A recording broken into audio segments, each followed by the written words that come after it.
Hola a todos los amigos del canal, sean bienvenidos a una nueva jornada de lecturas del Código Civil. Estamos situadísimos en el título 10 del libro cuarto, ya avanzando cómodamente por la lectura.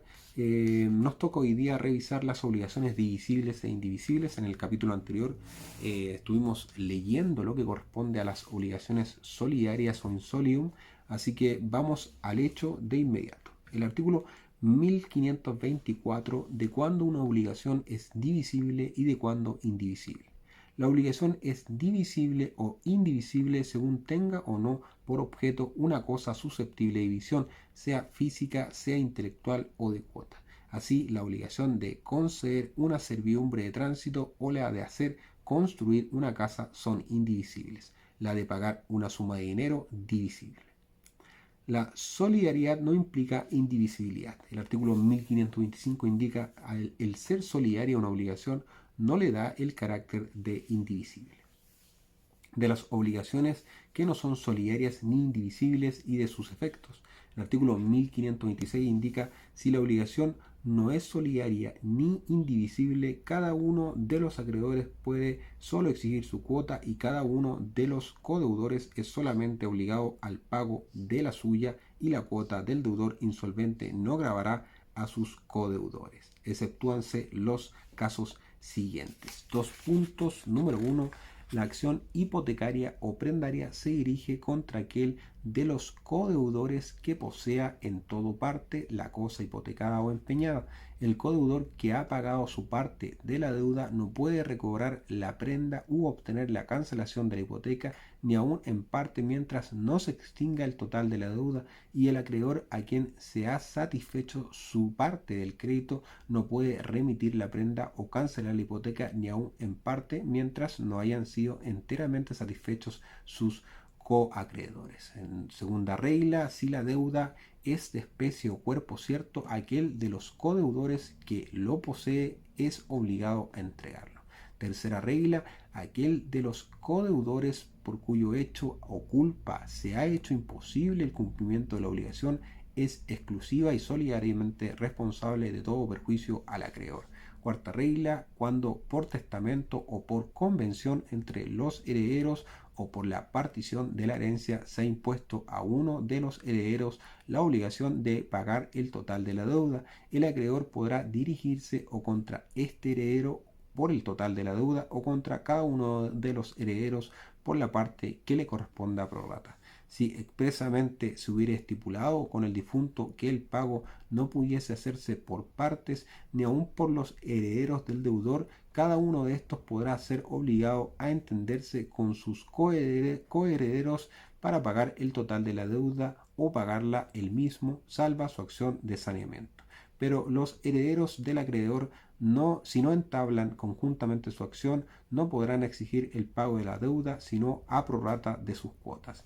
Quinta regla, si se debe un terreno o cualquier otra cosa indeterminada cuya división ocasionare grave perjuicio al acreedor, cada uno de los codeudores podrá ser obligado a entenderse con los otros para el pago de la cosa entera o a pagarla él mismo, salva su acción para ser indemnizado por los otros. Pero los herederos del acreedor no podrán exigir el pago de la cosa entera, sino intentando conjuntamente su acción.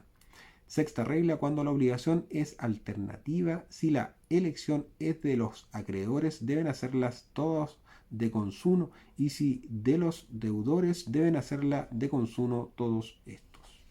El artículo 1527 de aquello a que se obliga el deudor en una obligación indivisible y de lo que puede exigir los acreedores. El artículo 1517 indica a cada uno de los que han contraído unidamente una obligación indivisible es obligado a satisfacerla en el todo, aunque no se haya estipulado solidaridad, y cada uno de los acreedores de una obligación indivisible tiene igualmente derecho a exigir el total.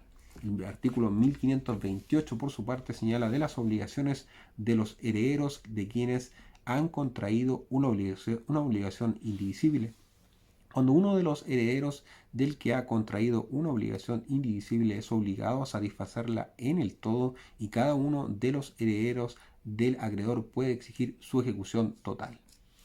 De la interrupción de la prescripción en las obligaciones indivisibles. El artículo 1529 señala la prescripción interrumpida respecto de uno de los deudores de la obligación indivisible, lo es igualmente respecto de los otros. De los efectos de la demanda intentada contra uno de los deudores de una prestación indivisible, el artículo 1530, demandado uno de los deudores de la obligación indivisible podrá pedir un plazo para entenderse con los demás deudores a fin de cumplirla entre todos, a menos que la obligación sea de tal naturaleza que él solo pueda cumplirla, pues en tal caso podrá ser condenado desde luego al total del cumplimiento, quedándole a salvo su acción contra los demás deudores para la indemnización que le deban. De los efectos del cumplimiento de la obligación indivisible, artículo 1531, el cumplimiento de la obligación indivisible por cualquiera de los obligados le extingue respecto de todos. De la remisión de la deuda o recepción del precio de la cosa cuando hay varios acreedores de la obligación indivisible, el 1532, siendo dos o más los acreedores de la obligación indivisible, ninguno de ellos puede, sin el consentimiento de los otros, remitir la deuda o recibir el precio de la cosa debida. Si alguno de los acreedores remite la deuda o recibe el precio de la cosa, sus coacreedores podrán todavía demandar la cosa misma, abonando al deudor la parte o cuota del acreedor que haya remitido la deuda o recibido el precio de la cosa. De la divisibilidad de la acción de perjuicios por incumplimiento o retardo de la obligación indivisible. El artículo 1533 indica: es divisible la acción de perjuicios que resulta de no haberse cumplido o de haberse retardado la obligación indivisible. Ninguno de los acreedores puede intentarla y ninguno de los deudores está sujeto a ella, sino en la parte que le quepa. Si por el hecho o culpa de uno de los deudores de la obligación indivisible se ha hecho imposible el cumplimiento de ella, ese solo será responsable de todos los perjuicios.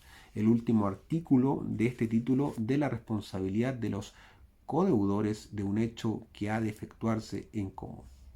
Si de dos codeudores de un hecho que deba efectuarse en común, el uno está pronto a cumplirlo y el otro lo rehúsa o retarda, este solo será responsable de los perjuicios de que la inejecución o retardo del hecho resultaren al acreedor. Ese es el último artículo, artículo 1534. Con esto damos finalizado lo que corresponde a la lectura del título 10º, ¿no es cierto?, de las obligaciones divisibles e indivisibles. En el siguiente video vamos a revisar las obligaciones con cláusula penal.